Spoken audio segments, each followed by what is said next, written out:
Hey everyone, my name is Jonna and I'm an Aggie with a plan. Today's going to look a little bit different.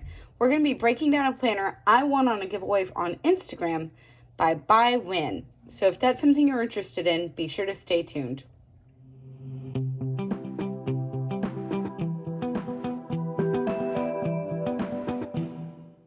Alright y'all, so this planner is really cool. I've been kind of digging through it a little bit. I got this planner on a giveaway on Instagram by ByWhen is the name of the planner company. They sent me a couple of goodies. Words are hard. Goodies. So this is going to be the daily focus planner. It is in this cool like leopard print cover. And yes, the covers are interchangeable. They kind of remind me of an EC cover. Here in just a second, I'm going to test and see if an EC cover actually works on this planner. Because that's going to allow some greater flexibility for all of my friends who use EC. So real quick, we're actually going to test it out. I have one of my favorite EC covers right here. We're going to test and see if it's the same way. Also, I hate putting planner covers on, but I knew that that's something I wanted to check in this video and just kind of see. Just by the looks of it, I think it's actually, oh snap, it looks like it would work. Okay, that's cool. So you've got some great flexibility with this planner. I'm not going to sit here for 10 minutes trying to get this cover on. So if I can get it on, we're going to put it on. If not, anyway. But that's kind of cool. So if you're looking for a new planner and you want to be able to still use old covers, it could easily be an option for you. All right. So first things first, this planner typically retails for 56 bucks. We're going to dive in and we're going to talk about it, and I'm going to even do a pen test at the end. That way you can decide if this is a planner you want to consider for your 2024 lineup. Yes, I know it's the middle of October, but it's never too early to start thinking about what's next. So, cool page. Really pretty paper. It's this bright white. It looks really nice. Feels pretty thick. I gotta be honest, I'm not mad at it. You open up to a quote page and then a 2023 calendar, which I get you. And then you open up further, you got 2024 calendar and a place for your vision board. I love this. That's one of the things that I loved about Moxie Life this year as I moved into a paper planner for the first time. I love having a spot for a vision board. I think it's really great. So you got a blank page on this side, which I think is cool for everyone who likes to do like memory planning, stuff like that. I think this page is really flexible and could give you the option to do that really easily.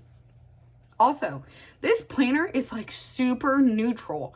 If you're wanting a blank slate for like stickers or for like tons of color and highlighters and stencil, like a place to use stencils and, you know, washing and all that, this is a great option for you. And let's dig in and I'll show you why.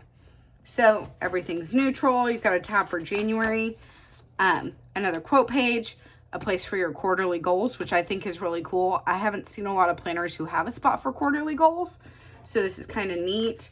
And then you flip open, you've got a line page on this left-hand side, and you've got monthly goals, your priority, a little mini dream board, and then a running monthly to-do list. I think that's really neat. And ByWhen, like, that's cool. Like, I like the fact that you've got, like, you could split it down the middle essentially, or just have like a little note on this side that's kind of, I like that running list. Undated monthly spread.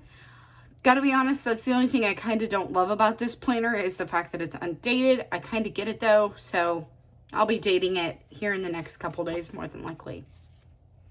So this is a layout I haven't ever seen before, so I thought it was really cool.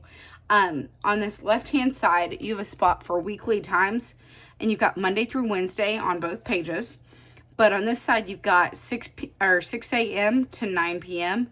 Or I love the fact that they don't put a.m. and p.m. So like if you're someone who works night shifts, this could easily go 6 p.m. to 9 a.m.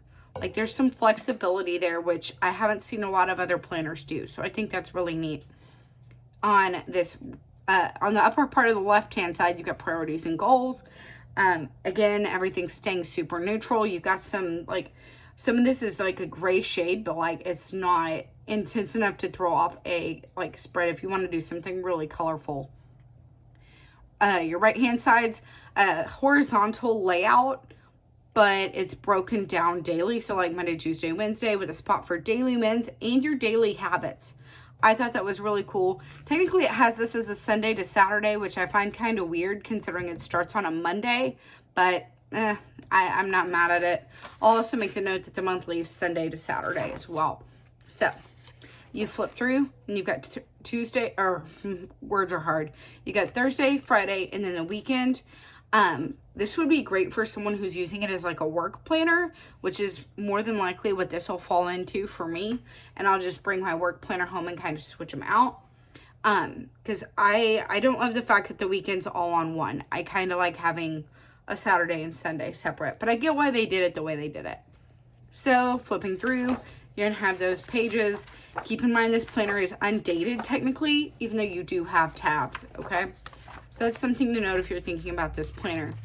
All right, at the end of the month, you have reflections of what went well and how can I make next month better, then a spot for notes, and a 5-star rating down at the bottom. I think that's kind of cool. It's a little less detailed, like reflections-wise, than something like the Moxie Life Planner, but it still gives you enough that like you can feel like you're putting in the effort to do some reflection. Each month, you're going to be using the same thing. Quote page on the left, monthly dashboard type of a page on the right. Flipping through, same thing. We're actually going to flip to the back of this planner real quick. And like, I love the quarterly goals. Like, that's something that really has sold this planner for me. Again, and everything's super neutral, so I feel like you're getting a really flexible planner color-wise. Like, you can do whatever you want. I could even see people like in these like dartboard like circles. You could almost do like just different colors. There's a lot of flexibility. We're gonna get to the end. This is the end of December. The only thing I don't particularly love about this planner is you don't really get any notes pages at the back. So if that's something that's really big for you, I'd be aware of that. So what we are going to do real quick is I'm going to do a super quick pen test with a couple of the pens that I had laying around. We're going to go first things first with the pen they sent me. So this is the ByWhen Planner Co pen. I'm just going to write by. Ooh, that's smooth. So that's kind of pretty. I like the way this paper writes. It's got a little bit, like, it's not going to smear at all, which I think is great. It definitely reminds me of something like this. The paper's really smooth, but it's not like a smear smooth. It's just smooth. And I like that. It doesn't feel like it has a lot of super intense grit to it. That's a mild liner right there. We're going to do ByWhen. Yeah, none of these pens have smeared at all, which I think is pretty great. I've grabbed an EC, one of the fine tipped marker pens. ByWhen. Again, no smearing with any of these like right off the bat, which is something that's a big selling point for me. And then, cool. So, the last thing we're also going to test is I've got some Planner Kate sampler stickers right here. So we're going to test how this planner does with stickers. Let's grab some of these. This is just a little like sampler sheet. We're going to test on how this paper responds to Planner Kate stickers, which is the one I commonly use the most. So I'm going to go ahead and put that one down. I'm going to let it sit for a minute and just kind of see how it does, like trying to pull it back up. And then this one I'm going to do kind of immediately, like, okay, I put that down, don't like where it's at.